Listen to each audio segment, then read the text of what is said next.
आज हम आपको उत्तर प्रदेश में राजनीति के इंजीनियर्स से मिलवाएंगे। ये लोग हर चुनाव से पहले सोशल इंजीनियरिंग करते हैं और राजनीति की प्रयोगशालाओं में चुनाव जीतने के नए नए फॉर्मूले बनाते हैं और हर समय चुनावी गणित का हिसाब किताब करते रहते हैं। जिस तरह से हमारे देश के इंजीनियर्स और हमारे देश के साइंटिस्ट फिजिक्स, केमिस्ट्री और मैथ्स के नए नए फॉर्मूले बनाते हैं, उन पर विचार करते हैं, वैसे ही हमारे देश के नेता भी हर चुनाव से पहले राजनीति की लैब में वोट बैंक के नए नए फॉर्मूले बनाते हैं। उत्तर प्रदेश में पिछले 3 दिनों में बीजेपी के 8 विधायक, जिनमें 3 मंत्री भी हैं, इन्होंने जातीय समीकरणों के आधार पर बीजेपी से इस्तीफा दे दिया है और ये सारे पिछड़ी जातियों के नेता हैं और 5 साल तक मंत्री और विधायक रहने के बाद अब इन नेताओं को अचानक से ऐसा लगा कि इनकी जातियों के साथ अन्याय हुआ है और हो रहा है और अब ये नई तरह की सोशल इंजीनियरिंग करना चाहते हैं। तो आज हम आपको बताएंगे कि एक के बाद एक बीजेपी छोड़ने वाले इन विधायकों और मंत्रियों के जाने से बीजेपी को कितना नुकसान होगा और अखिलेश यादव को कितना फायदा होगा, क्योंकि पिछले 2-3 दिन से आप लगातार ये खबरें अखबारों में पढ़ रहे होंगे, न्यूज चैनल्स पर देख रहे होंगे, लेकिन अभी तक इसका सही विश्लेषण आपके सामने नहीं आया होगा। लेकिन इस विश्लेषण से पहले आपको एक लाइन में इसका सार अभी से बता देते हैं। इन विधायकों के जाने का बीजेपी को उतना ही नुकसान होगा जितना नाइट कर्फ्यू के दौरान कोरोना वायरस को नुकसान होता है। अब उम्मीद है कि आप हमारी बात समझ गए होंगे। हमारा आज का विश्लेषण कुल 3 भागों में होगा। पहला, इन मंत्रियों और विधायकों के बीजेपी छोड़ने की असली वजह क्या है। दूसरा, इससे बीजेपी को कितना नुकसान होगा और अखिलेश यादव को कितना फायदा होगा। और तीसरा, इस दल बदल से उत्तर प्रदेश के लोगों को यानी आम जनता को और वोटर्स को क्या मिलेगा। मतलब इसमें वोटरों का कितना फायदा है, सिर्फ पार्टियों का फायदा है, नेताओं का फायदा है या वोटर्स का भी फायदा है। इस समय उत्तर प्रदेश की स्थिति क्रिकेट के एक मैच की तरह हो गई है, जिसमें बीजेपी छोड़ने वाले नेताओं का स्कोर पल पल बदल रहा है। पिछले 3 दिन में बीजेपी की टीम से खेलने वाले 8 विधायक पार्टी छोड़ चुके हैं और इनमें से 3 नेता योगी सरकार में मंत्री पद पर थे। इसलिए यह मामूली दल बदल बिल्कुल नहीं है, यह एक बड़ी बात है। एक और बात यह है कि बीजेपी छोड़ने वाले 8 विधायकों में से 7 पिछड़ी जाति से हैं और 1 दलित समुदाय से आता है। यानी इस दल बदल के पीछे सोशल इंजीनियरिंग भी हो सकती है। यह शब्द आप अक्सर सुनते रहते होंगे। चुनाव के जो बड़े बड़े वैज्ञानिक होते हैं, जो बड़े बड़े एक्सपर्ट होते हैं, जो चुनावी विश्लेषण करते हैं, वो अक्सर इस शब्द का इस्तेमाल करते हैं जिसे सोशल इंजीनियरिंग कहा जाता है। राजनीति में सोशल इंजीनियरिंग शब्द का इस्तेमाल तब होता है जब चुनाव में एक खास धर्म, एक खास जाति या समुदाय के वोटर्स को एकजुट करने के लिए उनके समाज से जुड़े नेताओं को मौका दिया जाता है, उन्हें चुनाव लड़ाया जाता है और इन जातियों को इकट्ठा करके एक नया समीकरण बनाया जाता है। आप ऐसे समझिए कि मान लीजिए एक गांव में कुल 5 वोटर हैं, जिनमें से 3 एक खास धर्म या जाति से हैं और बाकी 2 अलग हैं। अब अगर इस गांव में चुनाव हुए और किसी पार्टी ने ऐसे नेता को टिकट दे दिया जो इसी धर्म या जाति से आता है, जिससे 3 लोग वहां पर हैं 5 में से 3, तो फिर उसी को फायदा होगा। ये एक सामान्य सा और आसान सा गणित है जिस पर हमारे देश की पूरी राजनीति चलती है। हमारे देश के तमाम नेता जब अपनी अपनी लेबोरेटरीज में जाते हैं, चुनाव लड़ने का फॉर्मूला बनाते हैं, तो उसमें सबसे पहला फॉर्मूला यही होता है कि वो अपनी कॉन्स्टिट्यूएंसी में ये देखते हैं किस जाति के कितने लोग हैं, किस धर्म के कितने लोग हैं, किस उपजाति के कितने लोग हैं, और फिर यह देखा जाता है पूरा समीकरण लगाकर कि किस जाति के उम्मीदवार को टिकट देना चाहिए ताकि उसे ज्यादा से ज्यादा वोट मिल सके। आप कह सकते हैं कि जैसे हमारे देश के युवा कॉलेज में जाकर इंजीनियरिंग की पढ़ाई करते हैं, ठीक वैसे ही हमारे देश के नेता समाज में लोगों के बीच रहकर जातियों की इंजीनियरिंग करते हैं। फर्क इतना है कि हमारे जो इंजीनियर्स होते हैं वो फिजिक्स या केमिस्ट्री की लैब में जाते हैं, नए नए फॉर्मूले बनाते हैं, सीखते हैं और गणित सीखते हैं, मैथ्स के फॉर्मूले बनाते हैं। और हमारे जो देश के नेता हैं वो अपने आप को असल में सोशल साइंटिस्ट भी कहते हैं और उन्हें अपने आप को वो सोशल इंजीनियर्स भी कह सकते हैं। ये वोट बैंक की लैब में जाते हैं और ये वहां पर अलग अलग फॉर्मूले बनाते हैं, अलग अलग गणित के फॉर्मूले बनाते हैं और ये सारे फॉर्मूले चुनाव जीतने में काम आते हैं। इसलिए आप सोचकर चलिए कि हमारे देश में दो तरह के इंजीनियर और साइंटिस्ट हैं। एक वो जो असली इंजीनियर्स और साइंटिस्ट हैं, पढ़ लिख कर वहां पर पहुंचे हैं, विज्ञान पढ़कर वहां गए हैं, और दूसरे हमारे नेता हैं, ये भी किसी साइंटिस्ट या इंजीनियर से कम नहीं है। इसलिए अगर आपको यह लग रहा है कि इन मंत्रियों और विधायकों ने बीजेपी इसलिए छोड़ी है क्योंकि वो सरकार और पार्टी में अपनी जातियों की उपेक्षा से नाराज थे, तो शायद आप गलत होंगे, क्योंकि ये तो बहुत आसान सा विश्लेषण है। इसके पीछे असल में कुछ और कारण हैं जिन्हें आप कुछ पॉइंट्स में आज समझ सकते हैं।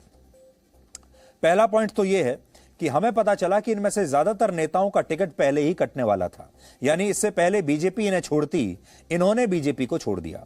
हर चुनाव में नेता पार्टियां बदलते रहते हैं, और आपने देखा होगा अक्सर हम माइग्रेटरी बर्ड्स की बात करते हैं, प्रवासी पक्षी जो होते हैं, प्रवासी पक्षी मौसम को देखकर अपनी जगह बदलते हैं, एक जगह से दूसरी जगह उड़ जाते हैं। जब वहां का मौसम खराब होता है तो अगली जगह पर चले जाते हैं जहां पर मौसम अच्छा होता है। और हमारे जो नेता हैं बहुत सारे, वो भी प्रवासी पक्षियों की तरह हैं।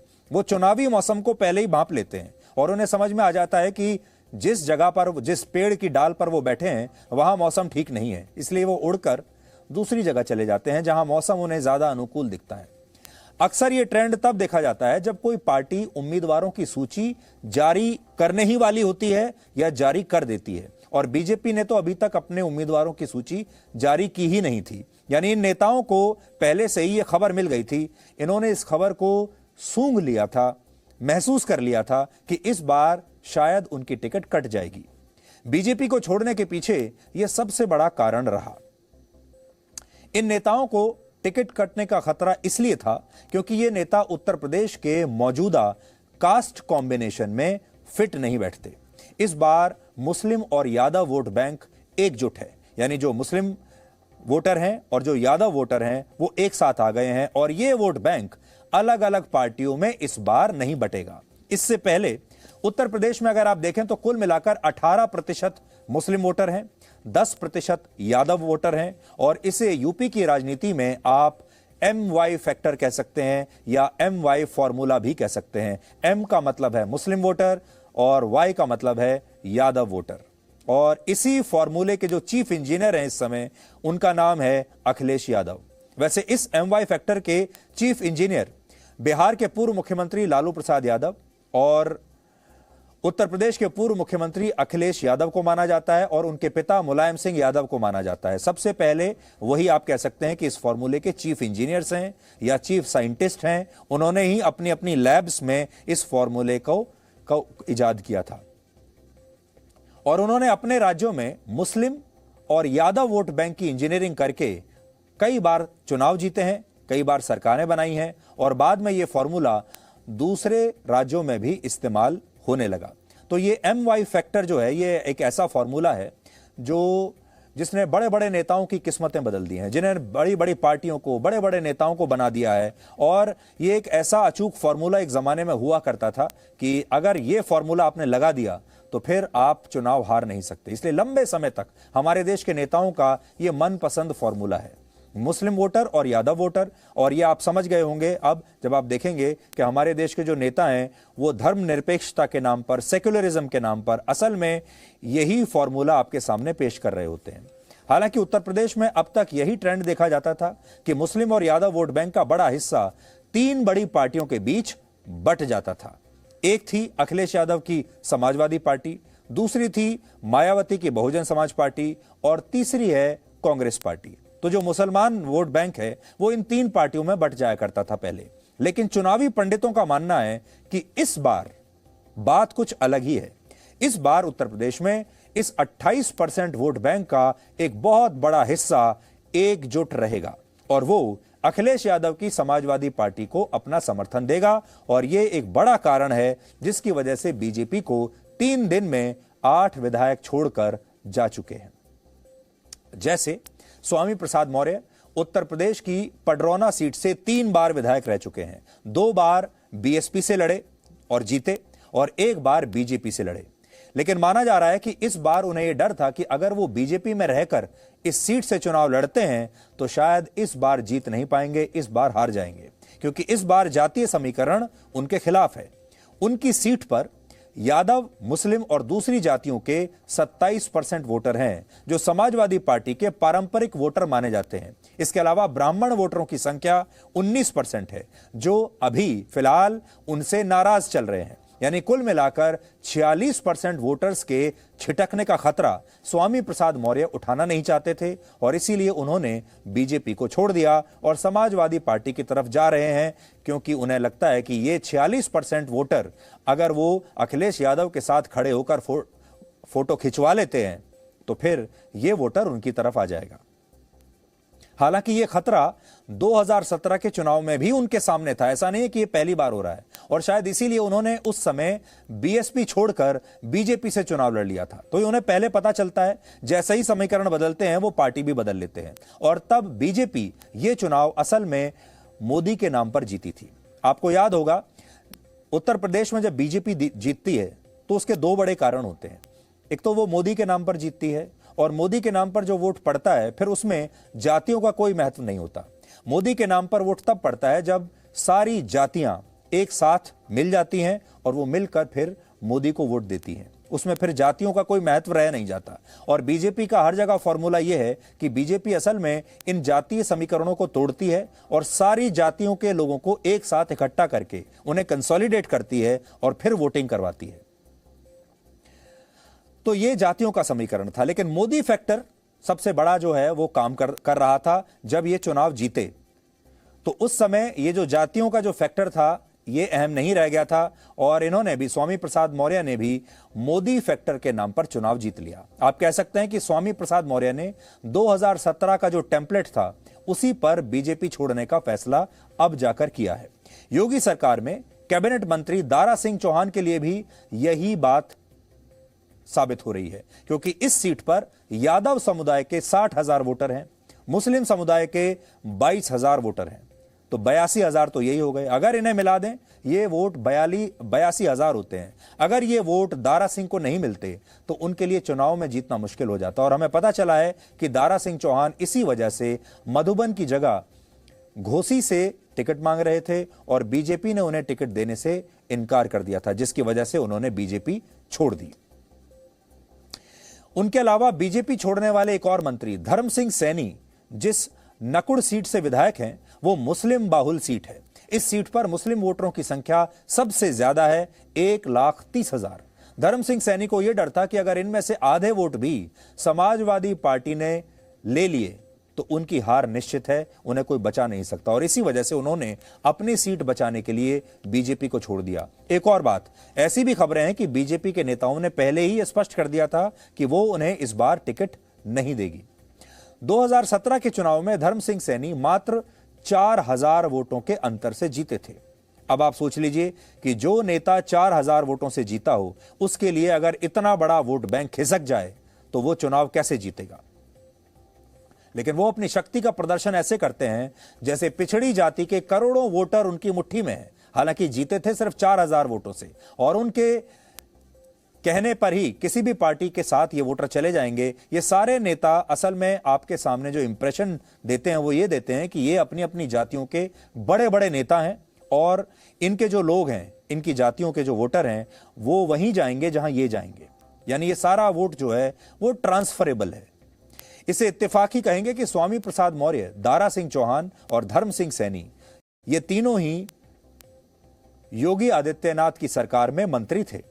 तीनों ही पिछड़ी जाति के हैं और तीनों ने ही 2017 के चुनाव से पहले बीजेपी ज्वाइन की थी। ठीक चुनाव से पहले बीजेपी में आए थे और अब ठीक चुनाव से पहले ही बीजेपी से जा रहे हैं। इन तीनों ने जो इस्तीफा दिया है वो उन तीनों के इस्तीफे की कॉपी आज मैं अपने साथ लेकर आया हूं और जब आप इनके इस्तीफों को पढ़ेंगे तो इनकी भाषा बिल्कुल एक जैसी है। इन्हें पढ़कर ऐसा लगता है कि इन तीनों के इस्तीफों को शायद एक ही व्यक्ति ने लिखा है। स्क्रिप्ट राइटर लगता है एक ही है और यह तो पक्की बात है कि इन्होंने तीनों ने ही अपना इस्तीफा खुद नहीं लिखा होगा, किसी ने लिखा है और तीनों के इस्तीफे शायद एक ही आदमी ने लिखे हैं। मैं आपको पढ़ के बताता हूं। सबसे पहले मेरे हाथ में है स्वामी प्रसाद मौर्य का इस्तीफा, ये देखिए। और इसमें वो कह रहे हैं, ऊपर की जो लाइन है वो तो अलग है। वो कहते हैं कि माननीय मुख्यमंत्री योगी आदित्यनाथ जी के मंत्रिमंडल में श्रम, सेवा योजना एवं समन्वय मंत्री के रूप में विपरीत परिस्थितियों व विचारधारा में रहकर भी बहुत ही मनोयोग के साथ उत्तरदायित्व का निर्वहन किया। फिर आगे की लाइन पर आप ध्यान दीजिए।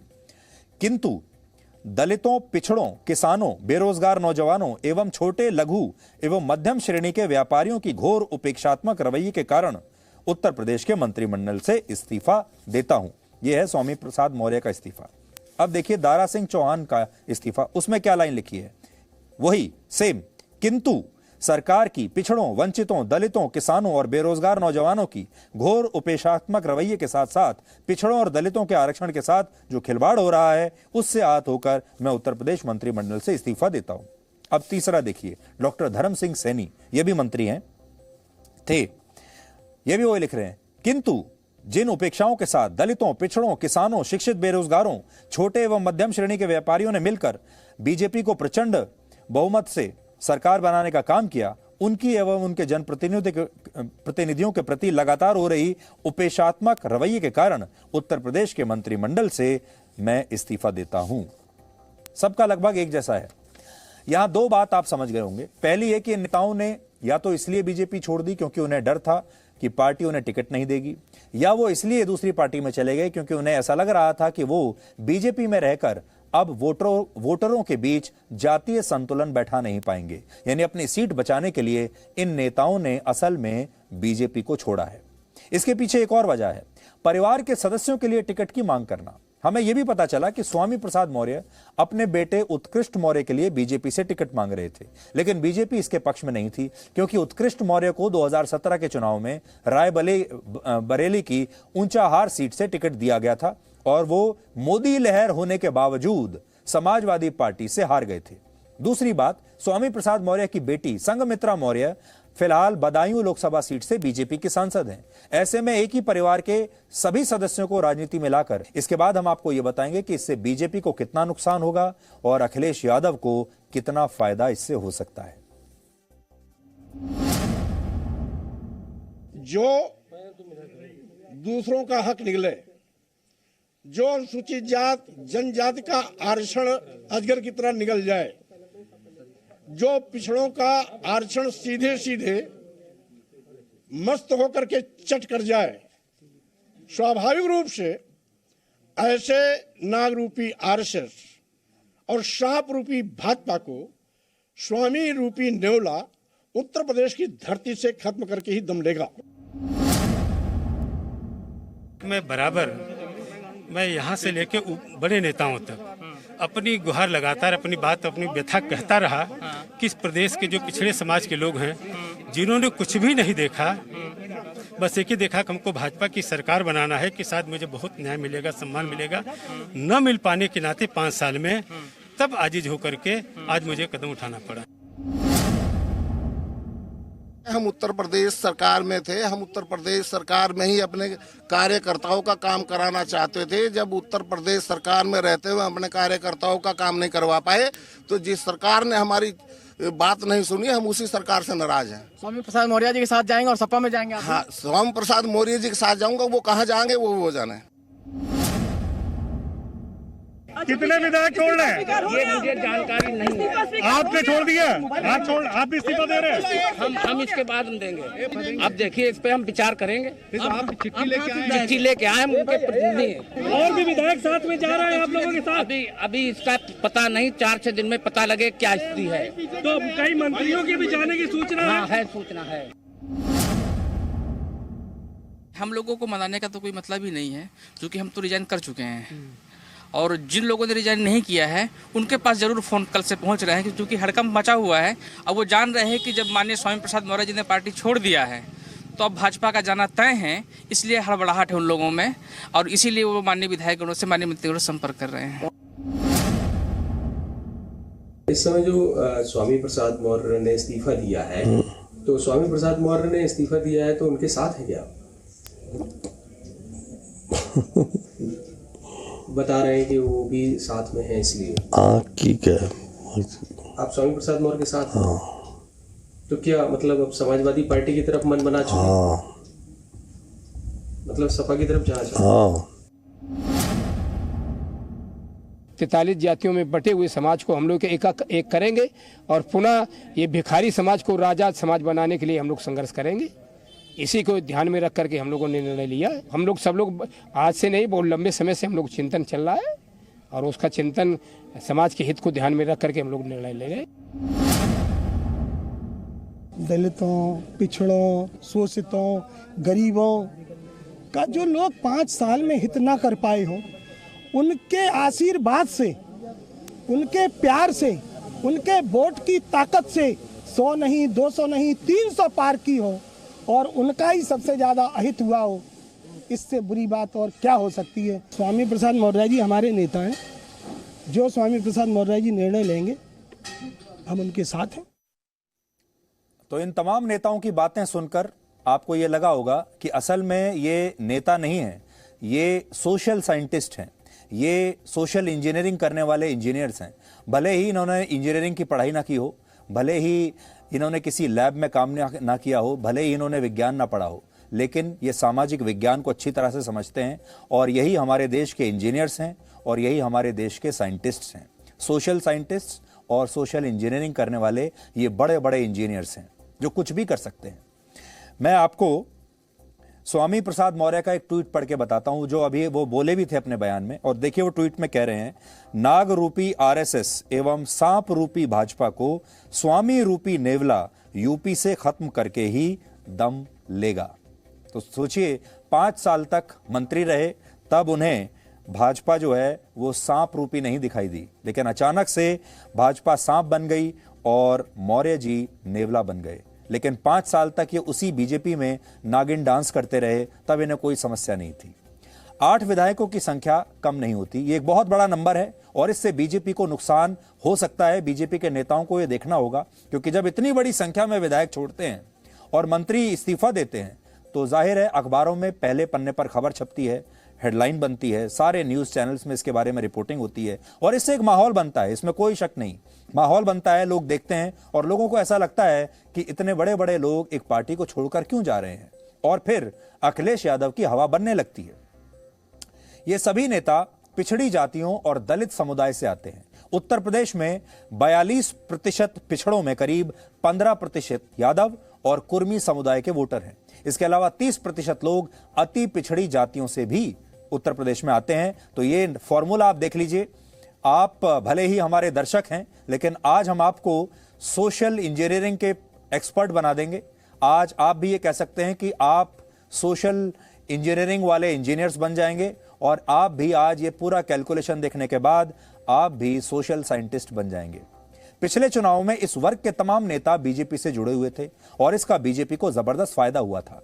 बीजेपी ने पिछली बार तमाम जो इस तरह के वर्ग की पार्टियां थी, जो छोटी छोटी पार्टियां थी, उनका एक गठबंधन बना लिया था और यही बीजेपी का विनिंग फॉर्मूला था। लेकिन हुआ यह है कि जो फॉर्मूला बीजेपी ने पिछली बार अपनाया, इन सारी छोटी छोटी पार्टियों को अपने साथ करके, जिनमें दलितों की पार्टियां थीं और पिछड़ी जातियों की पार्टियां थीं, इस बार वही फॉर्मूला अखिलेश यादव ने अपना लिया। जो पिछले चुनाव में बीजेपी ने किया था, वही काम अखिलेश यादव इस बार इस चुनाव में कर रहे हैं। यानी बीजेपी को बीजेपी के फॉर्मूले से ही वो हराना चाहते हैं। लेकिन अब तस्वीर बदल गई है और बदली हुई नजर आ रही है और जो विश्लेषक हैं उनका मानना है कि अगर इन जातियों के वोटरों का बीजेपी से मोहभंग हुआ तो बीजेपी को नुकसान उठाना पड़ सकता है। बीजेपी की एक मुश्किल यह भी है कि अब उसके साथ केवल 2 ही सहयोगी पार्टियां बची हैं। एक है निषाद पार्टी और दूसरी है अपना दल एस। जबकि अखिलेश यादव ने छोटी छोटी 6 पार्टियों के साथ एक गठबंधन तैयार कर लिया है, जो इस चुनाव को जाति के आधार पर लड़ने के लिए अब पूरा जोर लगा रहे हैं। जैसे जयंत चौधरी की राष्ट्रीय लोकदल आरएलडी, वो उत्तर प्रदेश के 2% जाट वोटरों का पर उसका गहरा प्रभाव है। इसके अलावा राज्य की 29 सीटें ऐसी हैं जहां पर जाट समुदाय के 50,000 से 1 लाख वोटर हैं और ये किसी भी पार्टी के उम्मीदवार को आसानी से हराने या जिताने की क्षमता रखते हैं। ओम प्रकाश राजभर की पार्टी भी इस समय अखिलेश यादव के साथ है और उत्तर प्रदेश में राजभर समुदाय के भी 2% वोटर हैं, जिनकी मदद से उनकी पार्टी 2017 में 4 सीटें जीतने में कामयाब रही थी। इसी तरह यूपी के 5% कुर्मी वोटरों पर अपना दल के की पकड़ मानी जाती है और केशव देव मौर्य की महान दल पार्टी का प्रभाव पिछड़ी जातियों के 10% वोटरों पर भी बताया जाता है। तो अखिलेश यादव ने ये जो लंबी चौड़ी टीम तैयार की है खेलने के लिए, इसमें ये जो खिलाड़ी हैं हो सकता है ये 2-2 रन बनाएंगे, 5 रन बनाएंगे, 7 रन बनाएंगे, लेकिन ये जो मैच है इस बार बड़ा टाइट मैच है। और जब मैच बड़ा टाइट होता है उसमें एक एक रन मायने रखता है, एक एक रन आउट मायने रखता है। इसीलिए अखिलेश यादव थोड़े थोड़े रन बनाने वाले बल्लेबाजों को भी अपनी टीम में ले रहे हैं, क्योंकि आखिर में ये तो पता चलेगा, हो सकता है अखिलेश यादव 1 रन से ही जीत जाएं।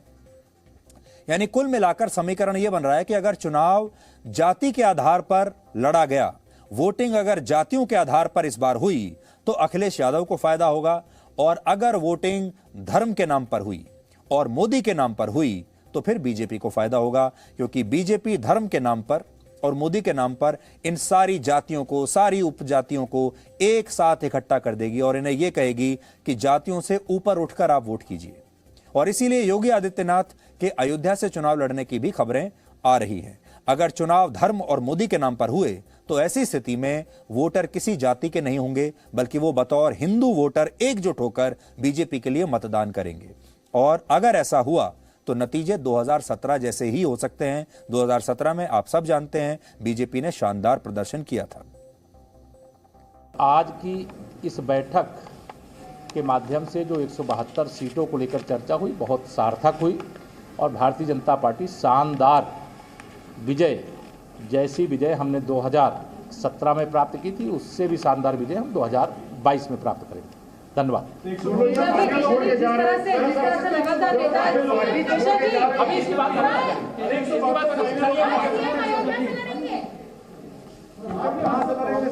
हर चुनाव में हमने देखा है, हर पार्टी में देखा है, कुछ लोग आते हैं, कुछ लोग जाते हैं, कुछ लोग घबरा जाते हैं कि हो सकता है कि उनको लगे कि हम यहाँ से नहीं जीतेंगे, वहां चले जाएंगे। ये बहुत होता है, हर चुनाव में होता है। मुझे नहीं लगता कि ये एक ऐसी चीज है जिससे किसी भी पार्टी को घबराना चाहिए। हाँ, जब हमारे साथी जाते हैं दुख होता है, प्रयास रहता है कि साथ रहें, लेकिन अगर वो ऐसा निर्णय करते हैं कि किसी और पार्टी से लड़ना चाहते हैं तो एक तरह से हमें लगता है कि जो हम संघर्ष कर रहे हैं उससे वो पीछे हट रहे हैं। ये सियासी सैर का सीजन है और इस सियासी सैर के सीजन में कई ऐसे सैरबाज दिखाई पड़ेंगे, कई ऐसे जो है वो चुनावी चौपाल के पर जो है वो चहलकदमी करते हुए लोग दिखाई पड़ेंगे, जिनको कि आप देखते रहिए। लेकिन भारतीय जनता पार्टी की जो सैद्धांतिक प्रतिबद्धता है, विचारधारा है, वो शुद्ध रूप से भारतीय जनता पार्टी की विचारधारा ही, जो राष्ट्रवादी विचारधारा है, वही राष्ट्रीय विकास धारा बनेगी और बन रही है। राजकारणाचे कधी चढ उतार असतात, ते चढ उतार आपल्याला उच्च ठिकाणी येऊन बसवतात आणि सामान्यांना एकदा समज याच्यानंतर ती व्यक्ती किती शक्तिशाली आणि किती मोठ्या पदावर ही असली, त्या सामान्यांच्या सामुदायिक शक्तीच्या सोबत या सगळ्या शक्ती अशा प्रवृत्ती ही टिकत नाही। तो आपने हमारे देश के तमाम इंजीनियर्स और साइंटिस्ट के बयान सुन लिए। अब आपके मन में आज ये भी सवाल जरूर होगा कि इस जातिगत राजनीति से आपको क्या फायदा होगा, यानी वोटर को क्या फायदा होगा। तो इसका जवाब यह है कि वोटर को इससे कुछ हासिल नहीं होगा। ये नेता जहां पहले थे वहां इन्होंने अपनी जाति के लोगों के लिए कुछ नहीं किया, मंत्री भी बने, विधायक भी बने। अब इनके जो कॉन्स्टिट्यूएंसी के लोग हैं और इनकी जातियों के जो लोग हैं वो खुद ईमानदारी से ये बात ज़्यादा बता सकते हैं कि इनके विधायक बनने से और इनके मंत्री बनने से उन्हें कितना फ़ायदा हुआ है। और आगे भी ये विधायक और ये नेता जहां भी रहेंगे, जहां भी मंत्री बनेंगे, शायद ये वहां पर जाकर भी कुछ नहीं करेंगे। ये सिर्फ इंजीनियरिंग करके जातियों के नए नए फॉर्मूले बनाएंगे। इसलिए आज हम आपके सामने ये ख्याल, ये विचार पेश कर रहे हैं कि आप अब इन्हें नेताओं की बजाय इंजीनियर्स भी कह सकते हैं और साइंटिस्ट भी कह सकते हैं, क्योंकि यही तो नए नए फॉर्मूले बनाते हैं हर चुनाव से पहले, और ये फॉर्मूले इन्हें मंत्री बनाने का काम करेंगे। लेकिन इससे देश के वोटर को, देश की जनता को कुछ नहीं मिलने वाला। और हो सकता है कि अगले साल या कुछ साल के बाद ये किसी और पार्टी में जाकर कह रहे हों कि वहां भी इनकी जातियों के साथ अन्याय हुआ है। यानी जब अगला चुनाव आएगा तो उससे ठीक पहले ये फिर से यही बात दोहरा देंगे जो ये आज कह रहे हैं।